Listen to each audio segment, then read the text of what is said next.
Great morning, Patriots. And that's what we're going to start calling ourselves, I think, on a regular basis.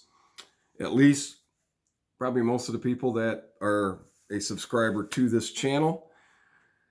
And I, I slept great last night. I hope you did too.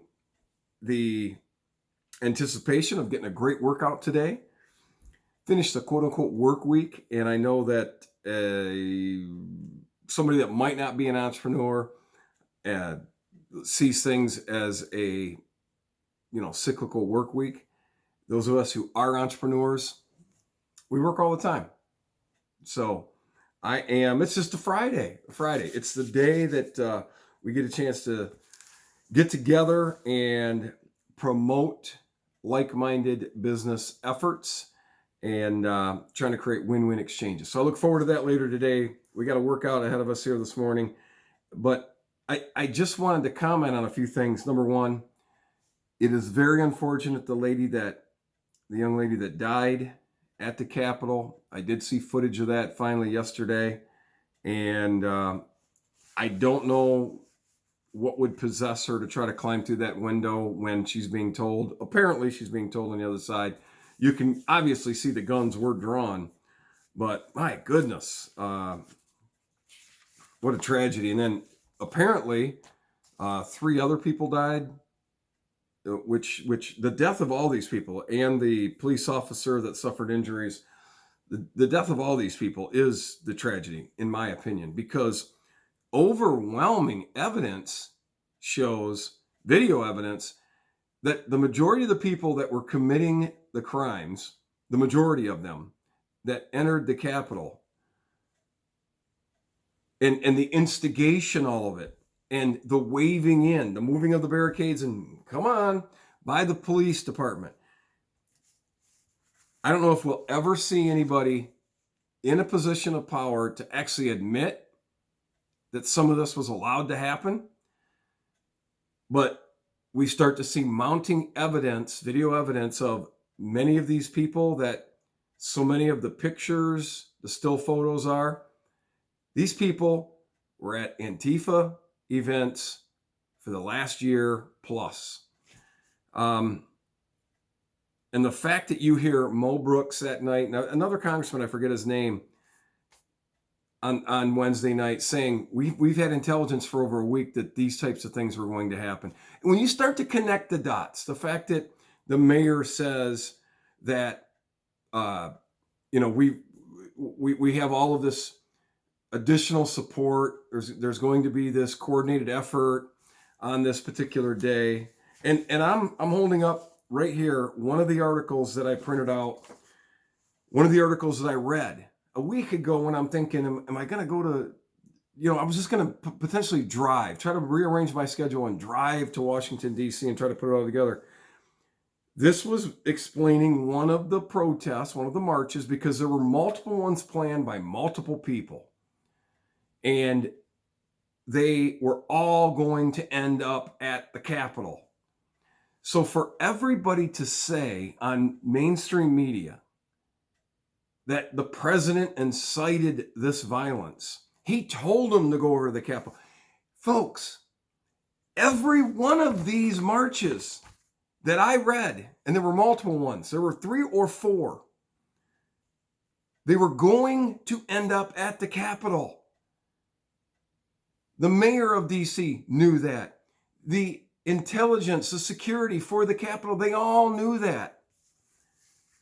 For us to think, for any reasonably minded person to think, as you start to connect all these dots, this was an overwhelming force.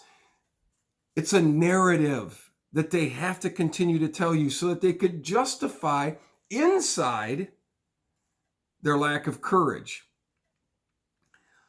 There is more and more reports and evidence. Again, such a razor thin senatorial election in Georgia, and yet nobody's talking about the fact that you did not have to have signature verifications.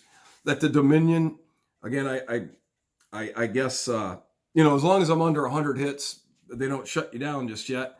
but that those voting machines that they were using in Georgia, the same old ones that we had the problems with, and in so many of the Republican states, they stopped working. You combine that with DeKalb County being the last to report.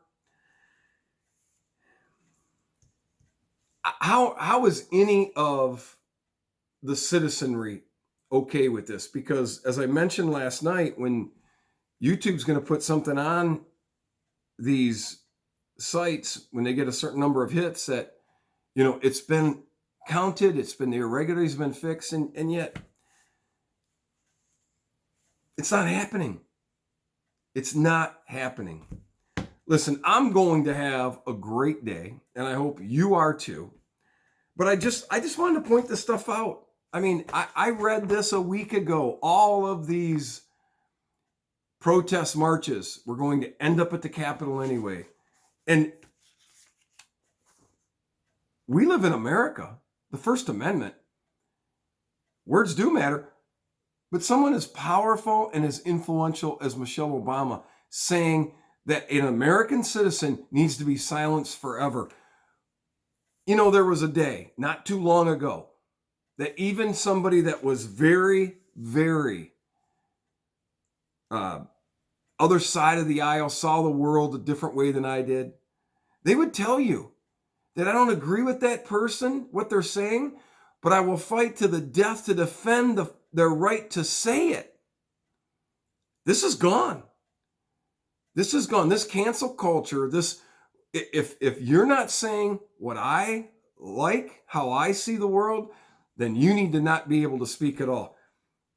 When people text me yesterday and was blaming the president for the actions of those people that were not true Trump supporters, not true supporters of the constitutional republic, blaming the president for that, this isn't Cuba. You're right. It's not yet, but it's headed that direction. And the only people standing to defend it, you're falling for the lies of the other side telling you that we don't want to defend the constitutional republic. Freedom of speech. We've gone to sleep, folks. There is a war that has been taking place, raging against our constitutional republic, and it's from within. We need to wake up. Now, anything I said in this video is not promoting violence. I've never once promoted violence. So please don't hear what I say and then say, boy, he's getting radical now. One last thing. I made a comment to our family a couple of weeks ago. And I just said, our country was created partly because of a 3% taxation base without appropriate representation. You remember the Boston Tea Party? Well, maybe you do. Depends on when your public education was teaching you about the history of our country. But my comment was, with direct tax and indirect tax, I think all of our citizenry is somewhere between 50% and 85% tax basis right now. And half the country feels like we are not appropriately represented. So I'm reaching out to one of the smartest human beings I've ever known. And Steve Wamsey. I mean, this guy, part of the state championship quiz bowl team back in the day, Falcon Pride, forever. But well-rounded. So I'm asking you this. Can you get back to me some information? Because this is beyond my skill set. Let's just summarize it. But with direct and indirect taxes, where are we? Am I correct in saying we're somewhere between 50 and 85% taxed? Because when you start to think about, and I'll do one video on this topic, when you start to think about how many taxes we pay, direct and indirect, and what do I mean by indirect tax? If you go fill up at the local Speedway right now by me, it's $2.10. Well, that's not a true reflection of simply the supply chain, getting the oil out of the ground, you processing it, shipping it here, and then what I have to pay for it. In that is taxes. And I know people say, well, that's how we pay for our roads. Okay, my point. What is our tax basis?